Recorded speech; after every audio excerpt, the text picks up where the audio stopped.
Welcome, everyone. This is Elsie Kearns, your Chaos to Clarity coach and energy medicine expert. And tonight, I have the privilege of being with Marilee Goheen, and she is in Canada. And we're going to talk about restful sleep. So you can say goodbye to foggy brain, poor sleep patterns, and we're going to learn some natural ways to get excellent sleep so you can have better health and success in your life and lots of good energy. So, Marilee, welcome to the show. Thank you, Elsie. It's lovely to be here. Thank you. So, I'm really curious about your sleep mastery method. So, can you tell me a little bit about how that developed from all your experiences? You and Duncan have been developing this program and helping people with sleep naturally for a long time. So give us a little preview. Thanks, Elsie. Yes, thanks, Elsie. We have been working a lot with people, helping them with their health and finding that some of the underlying problems of many of the illnesses that people have are from lack of sleep or lack of proper sleep. And it's really exciting because now with sleep science centers all over the world, we're learning more and more about how the brain works, how the body works, and what sleep is for. And unfortunately, in our culture, we have, because we have electric lights, is one of the things that we stay up much later. And there are also parts of our culture that just doesn't think sleep is very important. But what we're finding is it is. And for women especially, we already have a cycle of our hormones going up and down, which is also our emotions go with that, with those flows throughout our monthly cycles. And if we put on top of that lack of sleep, that can cause a lot more difficulties. So what we've developed is about 4 or 5 different things that we help people with. So for women, it's really important for the room to be dark because women cannot make melatonin as efficiently as men. And so we need it really dark. So if we don't have those blinds that come down to darken the room, then we can wear those eye masks. That works as well. But it has to be dark for us to be able to sleep properly. And most people know we go through 90-minute cycles of sleep. Not everyone knows that, but every 90 minutes, we sort of come to the surface. And when we're coming to the surface a bit, it can't be light, or that helps wake us up. And also in those 90-minute cycles, as we come out of it, that might be the time that we readjust our pillow, we readjust our blankets. We need to get up and have a little tinkle. We may not need to have a drink of water. That would be the time we just naturally wake up a little bit, then we go back into sleep. But every 90-minute sleep cycle is not the same. And we need long period of sleep because during the last parts of those 90-minute cycles is when we're getting some of the most important parts of our sleep.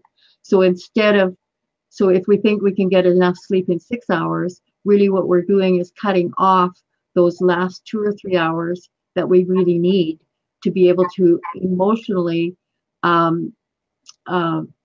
balance ourselves. So there is one time we go through REM and all sorts of different, delta, theta. There's many different levels of sleep we go through. But in those last ones is when our brain actually becomes more active than it is during the day. And in some of those last cycles, what happens is everything that happened to us emotionally during the day gets reprogrammed through our entire memory system. And when that happens, if we allow that to happen and we get enough sleep, when we wake up, we're emotionally balanced. And if we don't get all of that, we're not emotionally balanced. We wake up and we don't feel like things are okay. So we also found out that with lack of sleep, people could get panic attacks. We can actually create panic attacks from not enough sleep. So a lot of people thinking they have mental problems, emotional problems, is quite often connected to the lack of sleep. So what I hear you saying is that it's really important to get that REM pattern, and that I didn't know until you just explained this, that there was such a difference for women creating melatonin versus men. We know how important that melatonin is, because melatonin, or mel, puts us to sleep at night, and serotonin, or Sarah, kind of wakes us up. Mm-hmm. Yeah, so it is important for us to understand it. But it's a little bit more complex, because every one of the 90-minute cycles we're going through REM. So we're going certain amounts, but sometimes we are going through more REM and sometimes less. But there's all sorts of other things that happen. Women are concerned about their memory and dementia, Alzheimer's. All of those things are important to understand with sleep too, because if we don't get this, again, the right cycles, we don't have, most of our body has a lymph system that's constantly cleaning out any kind of debris in the body. The brain doesn't have a lymph system, but what it does have is it's encased in water. So again, one of those very late 90-minute cycles that we go through actually takes the water and dumps it right through the brain and washes it out. And if that doesn't happen, if we don't get enough sleep, that doesn't happen. And then we get debris in our brain from all the synapses, everything firing during the day doesn't get washed out. And then we get memory loss, dementia, and Alzheimer's. All right. So one of the things I understand is that subconscious mind that holds everything that happens, that is awake at night while our conscious mind is asleep. Is that correct, Marilee? That's partly true. There are parts of times that happens. There are some times where it's laying down memory, long-term memory, taking the short-term memory and putting it into long-term. There's other times where it's cleaning out the brain. There's other times where there's all sorts of different things happening at each one of these cycles. They're different. Is that clear enough?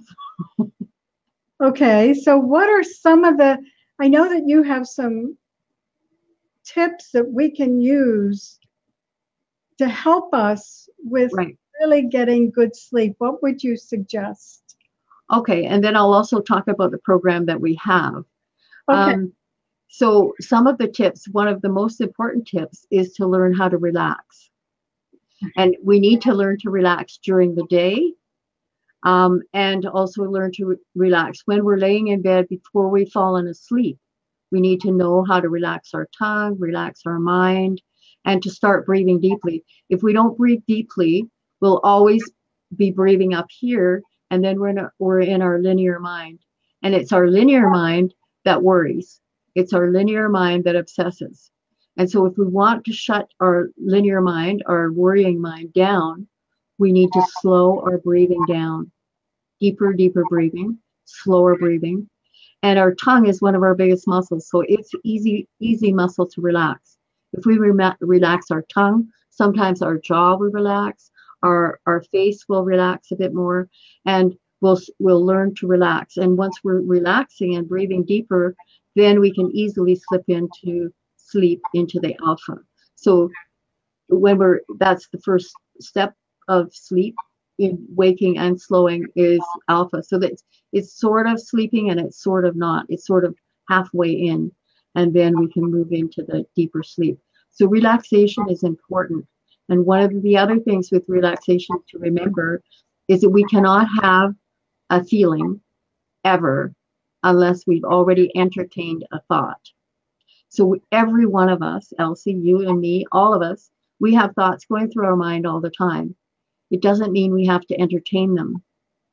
So when a thought goes through that we don't particularly like, or it might be too critical or whatever, we can just allow it to keep going and then take a thought that's a little bit more positive.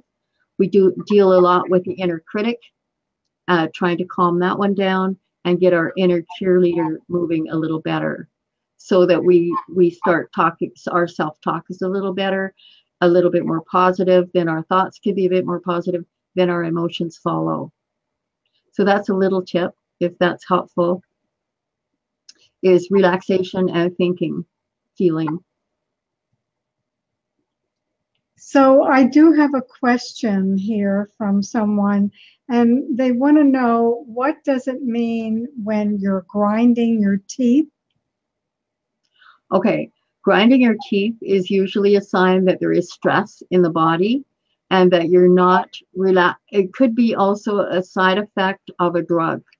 There are some drugs that actually cause muscles to create stronger for that tension. But for the person that's grinding their teeth, I would suggest that during the day they practice keeping their teeth apart, so that when you're just sitting there not talking, that your teeth aren't touching. That's helpful. You can also get some kind of a mouthpiece thing to go over your teeth. That's another thing you could do. And relaxing your tongue is helpful.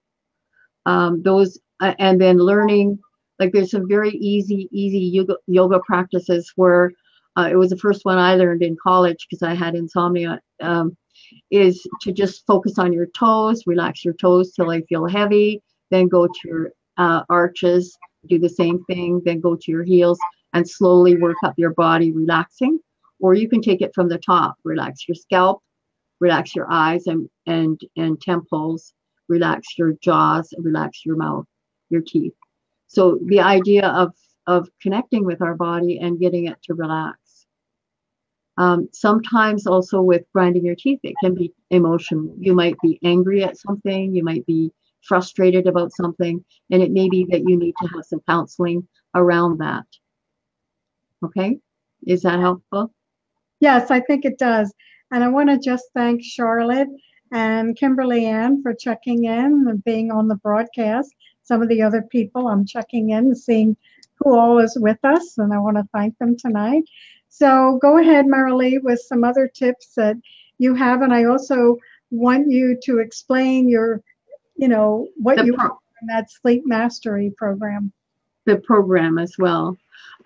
Well, another tip that's really important besides the room being dark is to try and get to bed around the same time every night and try and get up the same time every morning. So some people will really sleep deprive themselves and maybe only get 5 or 6 hours of sleep for 4 or 5 days of the week. And then they think they're going to catch up at midnight on the weekends. And that doesn't work. It's proven over and over again with all the sleep centers. You are maybe gaining a little bit, but you're not catching up with cleaning the brain. You're not catching up with the emotional integration that happens. You're not catching up with the long-term memory or the short-term memory parts for the students. We work a lot with students as well. So yeah, the idea that we can play around with our sleep and that it's still the same is not true. And of course, all the accidents, there's actually more accidents caused from drowsy sleeping than drugs and alcohol put together. So there is a time where your brain will shut off and you will go to sleep, whether you want to or not. And that's what happens a lot of times with people and they're driving. They think they can just keep pushing it, but our brain, it demands certain things. So. Well, it's amazing how much stress plays a part. And I think we all know that stress is a key factor in insomnia. And what you said earlier about relaxing the body, if the mind is going and going, you really can't go to sleep. But it's just, and as you mentioned, that inner critic, hashing over what we should have said or didn't say can really kill the idea of even getting a good night's sleep. That's right. So relaxing the physical body is important, but just as important is relaxing the breathing. If we can slow our breathing down, then our consciousness, then we move into our intuitive brain rather than just the cognitive brain. And it's the cognitive brain that is the inner critic, but also the one that worries. So if we can relax our physical body, from our toes up or from our scalp down, and at the same time relax our breathing. That can help. So we're doing them together. It sounds like meditation before you go to sleep or as you lay down, exactly what you're talking about, slowing down that breathing, sounds very much like going into a calm and meditative state for the body. It does. And if we can do those for little increments during the day, like say we have our lunch break and we decide to go outside to have our lunch. So we're eating our lunch and then we're sitting in the sun for a few minutes. We close our eyes, and if we can relax then, even just for a few moments, maybe like 5 minutes, it can make a huge difference on our heart rate, on our stress level, on our physical body, but also on our thinking.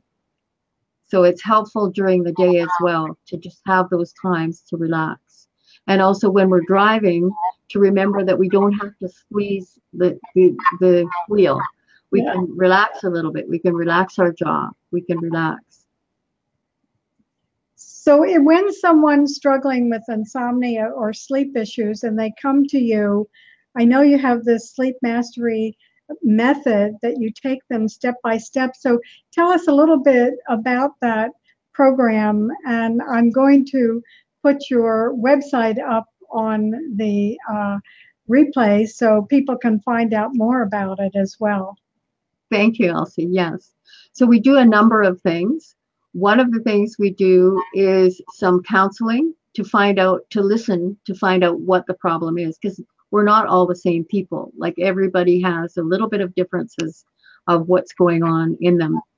We do cognitive behavior therapy. So if they're on sleeping pills or if they're having different problems, we can take them through step by step, slowly changing their behavior to be able to get into the right place that they need to be able to sleep.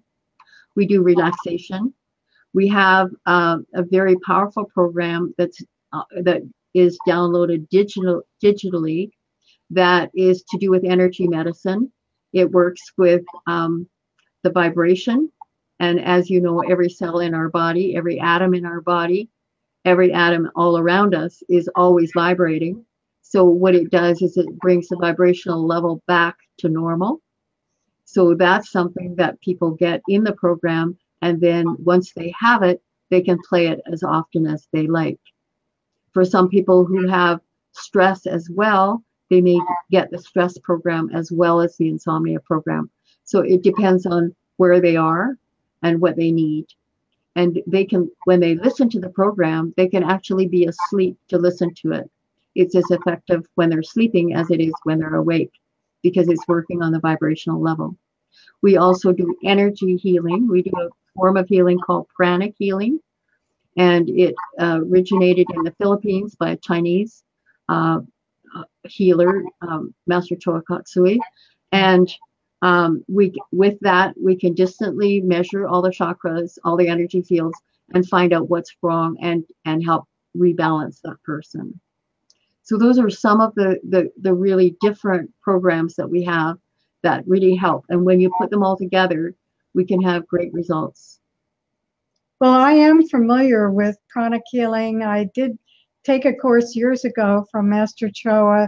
And what I love about pranic healing is how they use color, and a lot of it is off the body. And it's very powerful and effective, but also very gentle and very non-invasive for anyone, whether they've ever received energy before. Yes, I studied energy quite a bit, and we actually found this when we were in the Philippines years and years ago, and brought it to Canada. One of the things that I like about it is it doesn't touch the body, so we're only working in the energy body, and we can do it distantly. So I could measure you where you are in New Jersey from here in Kelowna.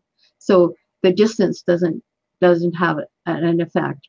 But you're right. What I like is the gentleness of it, but the effectiveness of it.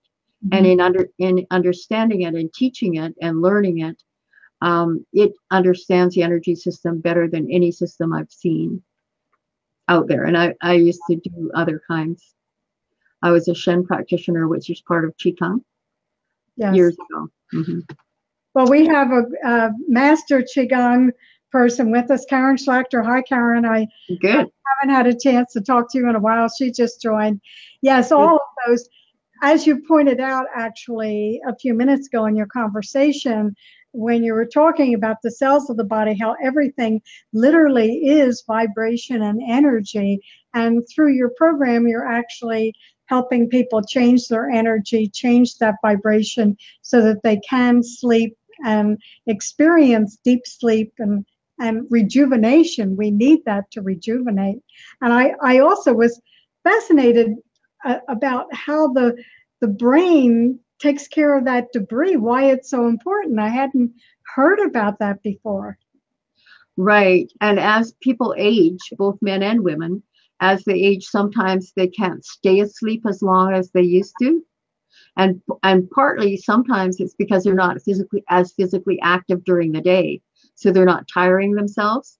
Or there's also a thing that happens that's called sleep pressure. So when we wake up in the morning, we start building sleep pressure. And so when the pressure gets high enough, then we have to sleep. Remember I said about the car accidents where people think they can stay awake, but all of a sudden the brain just shuts down. And so sometimes with older people, not only they're not getting enough exercise, but they're also taking too many naps during the day. So they're breaking that sleep pressure. So when it comes to actually want to sleep, they can't because they've taken that sleep pressure down. So it's one of the big rhythms of our circadian rhythm. That's very interesting. Yes, I can correlate that also with what you said earlier, that the brain will demand sleep at some point, even if you're trying to deprive it or if it has been deprived for a long time. Right, right. And so the other exciting thing for me about both the sonic and the interesting thing about the sonic treatments, the insomnia sonic treatment I talked about that you get as a digital download, it has the pranic healing embedded in it because both Duncan and I are certified pranic healers. I teach 6 levels of pranic as well. So when he was doing the toning, it's done with voice. He developed it in a certain component of one of the 5 different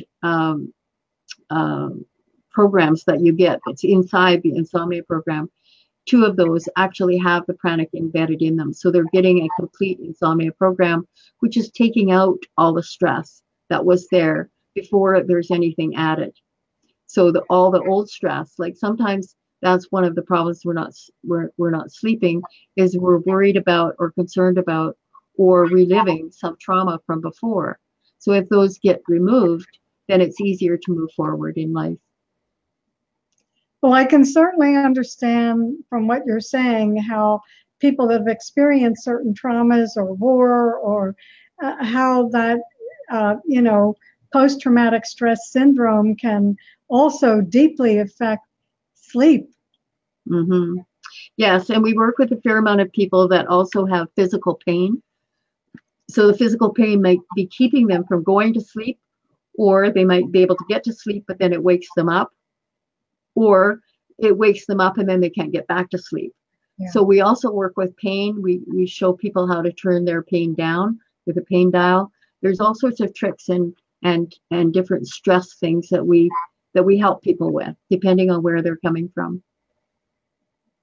Sounds wonderful. Can tell us how people can get in touch with you?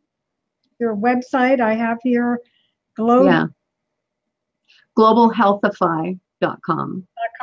And I'll put that up there for people also, and they can go on your website and look more deeply at the program. I love the picture on your website with is it the whales or the dolphins? That's the whales, the orca whales. Yeah, they use sonic as well in order to get around in the ocean.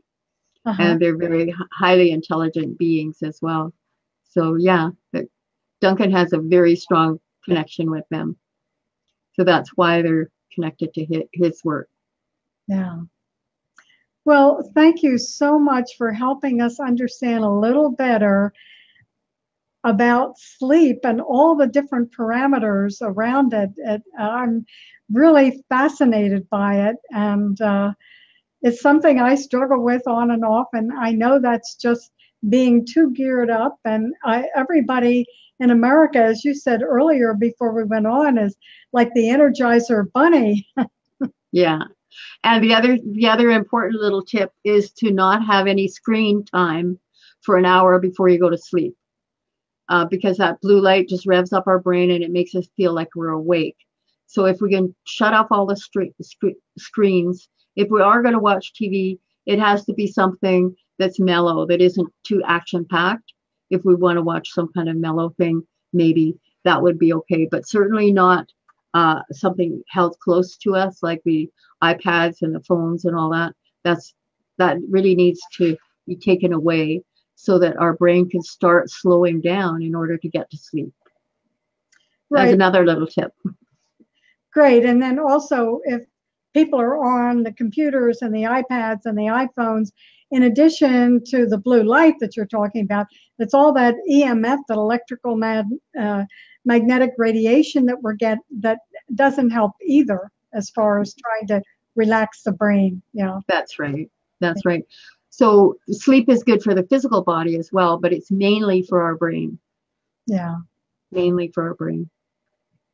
So Marilee, thank you so much for joining me. This is Marilee Goheen, and her website, their website, she and Duncan have globalhealthify.com, and I'll put that up right on Facebook as soon as we get off, and you can learn even more or contact them. And we'll look forward to hearing more about your work. We'll catch up at another time and find out what new things you've added to the sleep mastery methods. So thanks so much, Marilee.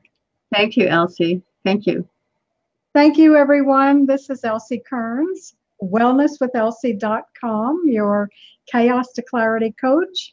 And I'll also be doing monthly webinars, wellness webinars, for women healing women and the world. The next one is September 27th, and I'll be sending information around about that. Hi, Debbie. Glad you joined us too. So good night, everyone. I'll put the replay up immediately. Thank you. Thank you.